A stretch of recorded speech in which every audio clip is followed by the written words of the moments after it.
Après 2,5% de croissance en 2023, l'Espagne atteint maintenant 3,2% de croissance. C'est une croissance exceptionnelle avec, à la tête du pays, un parti de gauche. Alors forcément, tous les gauchistes nous disent, regardez, regardez, quand on est de gauche, qu'on applique une politique de gauche, ça marche. La preuve, regardez l'Espagne. Seulement voilà, l'Espagne, oui, ça marche, mais surtout parce que les gauchistes à la tête de l'Espagne appliquent une politique de droite. Bonjour et bienvenue dans cette nouvelle vidéo de DME en direct. Comme toujours, si vous n'êtes pas abonné, je vous suggère de le faire et de cliquer sur la cloche pour être prévenu lorsque je sors une nouvelle vidéo. Et vous devriez aller regarder sur la boutique DME, il y a sûrement un truc qui va vous intéresser. Le lien est dans la description. Alors, on a donc eu une Espagne qui a atteint 3,2% de croissance. Nous, je suis sûr que notre président et nos premiers ministres doivent s'endormir tous les soirs en rêvant d'un chiffre même 2 fois inférieur. En France, on ferait 1,5% de croissance. Ça deviendrait vraiment de la folie furieuse pour tous nos dirigeants. Ils croiraient que leurs rêves sont réalisés. Sont réalisés, pardon. Alors, 3,2%, c'est de la pure folie. Et quand on a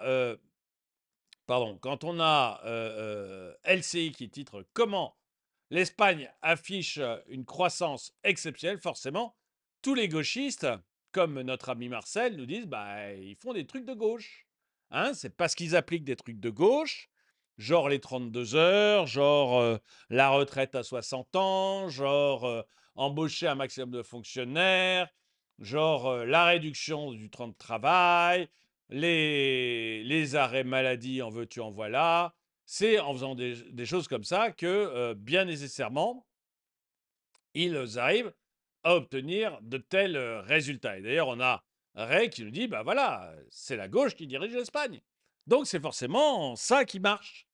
Seulement voilà, seulement voilà, c'est pas vraiment le cas actuellement. C'est pas vraiment ce qui fait que l'Espagne fonctionne. Parce que si on regarde un peu plus loin, on s'aperçoit par exemple qu'il y a 25% de fonctionnaires en moins en Espagne par rapport à la France. Vous voyez, c'est pas en embauchant plein de fonctionnaires partout que l'Espagne fonctionne, c'est en ayant 25% de fonctionnaires en moins que la France. La fiscalité est très inférieure à celle de la France et la retraite est à 67 ans. Alors, c'est 66 et quelques mois, hein, on ne va pas chipoter, mais elle va passer à 67 ans. Donc, voilà, voilà pourquoi l'Espagne réussit. Alors, il n'y a pas que ça, hein. Moi, je crois que la première raison, c'est déjà qu'ils payent leur électricité beaucoup, beaucoup, beaucoup moins cher que la France. Alors, de mémoire, hein, sur l'ensemble de l'année, enfin non, sur le premier semestre 2024, parce que je n'ai pas trouvé les chiffres sur le deuxième semestre et sur l'ensemble de l'année, mais sur le premier semestre 2024, l'Espagne payait son électricité 10% moins cher qu'en France. Et j'ai toujours dit sur cette chaîne que l'entreprise, l'économie, c'est de l'électricité transformée, c'est-à-dire que, enfin, de l'énergie transformée au sens large. Or, l'Espagne plafonne le prix de son gaz et s'est retiré, enfin, a eu l'autorisation de ne pas appliquer la politique européenne de l'électricité. Ils ne sont pas retirés du truc. Formellement, ils ne se sont pas retirés du truc. Formellement, ils ont reçu l'autorisation de ne pas l'appliquer. C'est la même chose, mais comme il y a que je veux éviter les commentaires de gens qui me disent non, t'as rien compris, ils ne se sont pas retirés du prix européen d'électricité. Si, en fait, ils ont reçu l'autorisation de ne pas le faire, de ne pas l'appliquer, donc c'est la même chose. Et forcément, si vous avez votre électricité, votre énergie au moins 10% moins cher que la France, vous avez des meilleurs résultats en économie. Vous voyez, toute votre industrie coûte moins cher, toutes vos entreprises ont cette charge en moins, etc. Je reprends l'exemple de votre boulanger. Il me semble que sur un boulanger, sur le prix d'une baguette, l'énergie, c'est quasiment 20 à 30% du prix d'une baguette. Si votre boulanger a 20 ou 30% du prix en moins, du prix de fabrication, hein, si votre boulanger a 20 ou 30% du prix de fabrication en moins, ça lui fait 20 ou 30% de marge en plus pour lui, dans ses poches. Et s'il fait 20 ou 30% de marge en plus, il peut améliorer ses équipements, il peut investir, il peut où il peut s'acheter une bagnole. Enfin voilà. Donc il a plus de capacité. Et pour moi, c'est à mon avis une des principales raisons. Et je pense que tant qu'en France, on n'aura pas réglé ce prix de l'électricité, on n'arrivera à rien faire. Voilà, il faut, il- tant qu'on ne réglera pas le prix de l'électricité, tant qu'on ne sortira pas du marché européen de l'électricité, ou tant qu'on n'aura pas eu la dérogation pour ne pas l'appliquer, on n'en a rien à faire, on ne s'en sortira pas, on n'arrivera pas à gérer correctement nos problèmes. Ou surtout, on n'arrivera pas à réindustrialiser comme ça. Bon, mais il y a aussi alors, 25% de fonctionnaires en moins. Alors, comment Clint arrive à ce chiffre? En fait, il y a 2 millions de fonctionnaires pour 48 millions d'habitants en Espagne et il y a 6 millions de fonctionnaires pour 70 millions d'habitants en France. Donc, proportionnellement, ils ont effectivement 25%. S'ils étaient 70 millions, eh bien, ils n'auraient que 4 millions de fonctionnaires. S'ils étaient 70 ou 80 millions, ils n'auraient que 4 millions de fonctionnaires. Donc, effectivement, en proportion, ils ont 25% de fonctionnaires en moins que nous. Ce qui fait quand même une bureaucratie écrasante, mais écrasante, qui disparaît là-dessus. Mais il y a d'autres raisons aussi qu'on peut trouver. Ça, c'est le Cobra Effect qui nous le donne. La retraite à 66, alors c'est 66 ans et quelqu'un, donc c'est entre 66 et 67, et en fonction du nombre d'annuités que l'on a fait. La semaine de 40 heures, voilà, ils ne sont pas aux 35 heures, hein, je suis désolé pour Ray, mais c'est pas très gauche socialiste tout ça, hein. Mais voilà, c'est la semaine est à 40 heures. Le SMIC est à 1000 euros net. Et la dépense publique, c'est 45% du PIB au lieu de 57% en France. En fait, c'est plein de... Vous voyez, c'est en fait ce qu'on dénonce sans arrêt, notamment sur ma chaîne. Mais c'est un État français qui... Il y a le prix de l'énergie, ok, mais c'est aussi un État français qui pèse beaucoup, beaucoup trop lourd. Et la dépense publique, c'est 57% du PIB en France et 45% en Espagne. Donc, le poids de l'État est beaucoup moins important en Espagne qu'en France. On a 25% de salariés, de fonctionnaires en moins. Donc là encore, beaucoup moins de bureaucratie. Et c'est comme ça qu'on arrive à avoir quelque chose. Après, le SMIC n'est pas pour moi une raison. C'est-à-dire que je ne suis pas pour qu'il y ait un salaire minimum. Donc, pour moi, le SMIC n'est pas une raison dans le sens où si vous le mettez trop haut, vous empêchez certains emplois de se créer et donc ça peut être un problème. Mais si vous regardez, le SMIC en Suisse est beaucoup plus élevé qu'en France. En fait, il faut et la Suisse pendant très très longtemps n'a même pas eu de SMIC, mais pas du tout. Et aujourd'hui, le SMIC en Suisse, c'est le salaire des 10% les plus riches en France. Donc, mais la Suisse, pendant longtemps, n'a pas eu de SMIC, tout simplement parce qu'il n'y a pas réellement besoin d'un SMIC. Le SMIC, il va augmenter au fur et à mesure du manque de personnel et de la richesse du pays.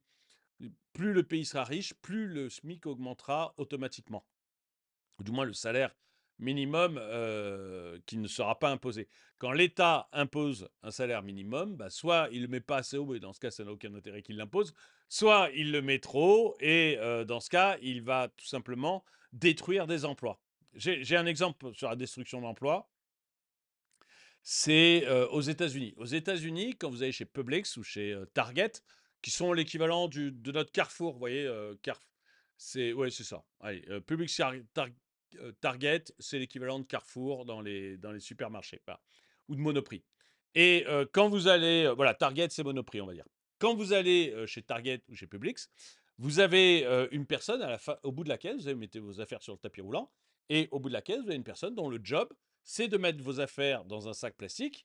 Puis après, si vous en émettez le besoin, parce que peu importe, vous dites que vous avez besoin qu'il le fasse, il va prendre les sacs plastiques et les amener jusqu'au coffre de votre voiture. Voilà. C'est pratique pour les femmes âgées, pour les personnes qui ont un problème de mobilité, ou si vous avez vraiment beaucoup de sacs et que voilà, vous voulez le faire. Donc, vous voyez, vous avez quelqu'un dont c'est le métier de faire ça. Même chose chez Publix et chez Target, vous avez quelqu'un dont le métier, c'est de rassembler tous les caddies. Vous savez, en France, vous mettez 1 € dans le truc du caddie, vous ramenez votre caddie, il vous rend votre euro, mais chez Publix et Target, vous avez quelqu'un qui va chercher les caddies partout sur le parking et qui va les ranger. Et voilà, il y a ce job-là. Mais ces jobs-là, d'aller chercher les caddies ou ce job-là au bout de la caisse, il est possible que parce que le salaire minimum est ridiculement bas. Et du coup, c'est rentable pour Publix et Target de faire ce genre de choses. Parce que ça a un intérêt pour eux. Ils peuvent se permettre ce genre d'emploi sous-qualifiés, qui coûtent pas cher, qui sont pris soit par des immigrés, soit par des étudiants, soit par des gens qui sont très très loin de l'emploi. Vous voyez, un équivalent de RSA chez nous, quoi. Quelqu'un très très loin de l'emploi, qui trouve un emploi grâce à ça, parce qu'il n'est pas hyper productif, mais on s'en fout parce qu'il coûte pas très cher.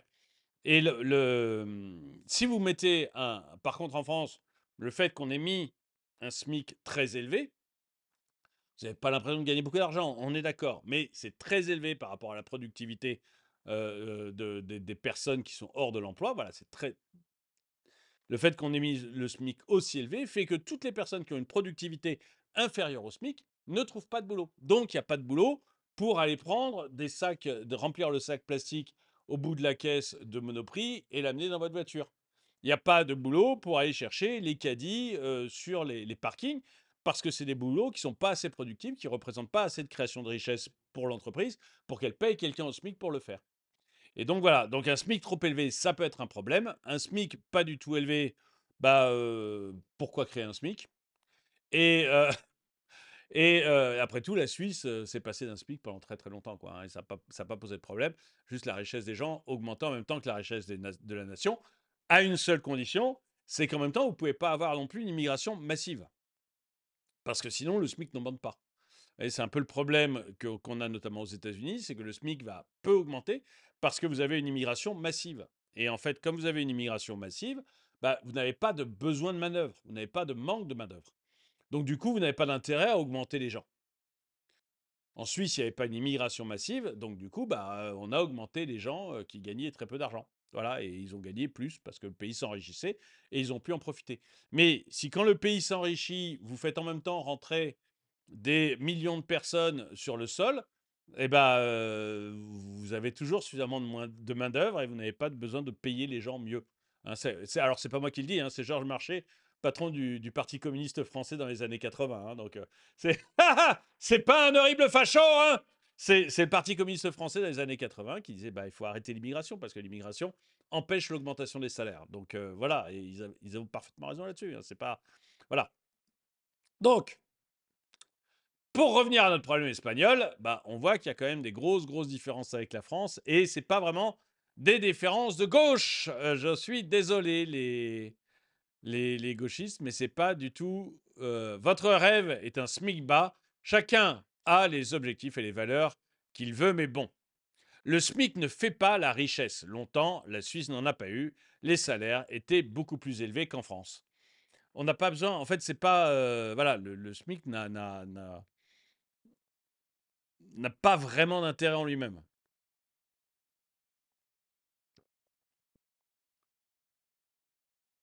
Par contre, c'est clair que si vous faites rentrer tous les ans l'équivalent de la ville de Toulouse sur le territoire français, vous êtes obligé de mettre un SMIC, hein, parce que sinon, les salaires n'augmenteront jamais, quoi. Ça c'est clair. Donc voilà, il faut travailler là-dessus. Correction, la loi de 37 heures vient de passer. Un gros push non suivi pour le mouvement de la semaine de 4 heures. Oui, mais les 37 heures, ils viennent juste d'arriver. Et nous, donc, ils ont, bah, Cobra Effect répond, la loi a été votée il y a 2 jours. Mais évidemment, ça n'a pas eu vraiment de croissance, d'action sur la croissance de 2024. Hein. Si la loi a été votée il y a 2 jours, voilà. Et donc, bah, ils vont avoir, je peux vous dire tout de suite qu'ils vont avoir un ralentissement de croissance rien que du fait des 37 heures. C'est comme ça, y a pas de. La croissance, elle est créée par le travail que vous produisez. Hein. Donc, si vous diminuez le travail, votre croissance diminue. Là-dessus, il n'y a pas de photo possible. Hein. Euh, Donc voilà, bon, il recommande. Là, il y en a un autre qui nous parle aussi de la semaine des 37,5 heures et du SMIC. Mais bon, voilà, je vous laisserai lire un peu les commentaires du Cobra Effect ou de The Clint. Mais c'est un pays qui a carrément, qui a vraiment bénéficié de mesures qui en France seraient qualifiées de droite. Même notre droite n'en est pas là, quoi. Même notre droite est très très loin de proposer cette chose-là, comme 25% de fonctionnaires en moins. D'ailleurs, avons-nous une droite?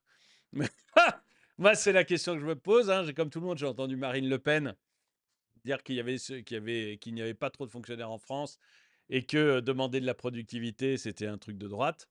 Donc j'en ai conclu qu'elle était de gauche.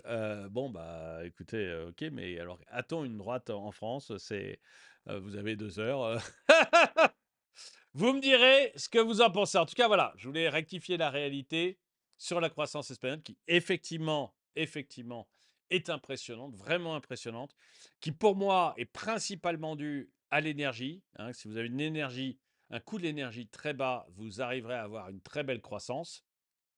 Donc, je pense que c'est principalement dû à ça, mais également dû à un écart gigantesque dans le poids de l'État sur l'économie, dans le nombre de fonctionnaires, mais ça c'est le poids de l'État sur l'économie, dans l'âge de départ à la retraite, dans le nombre d'heures travaillées par semaine, dans le SMIC. Voilà, il y a des mesures qu'on n'ose pas prendre en France, mais qui clairement, mais très très clairement, serait, on dirait presque que c'est libéral en France, alors que c'est des mesures de bon sens et qui expliquent la forte croissance espagnole par rapport à la croissance française.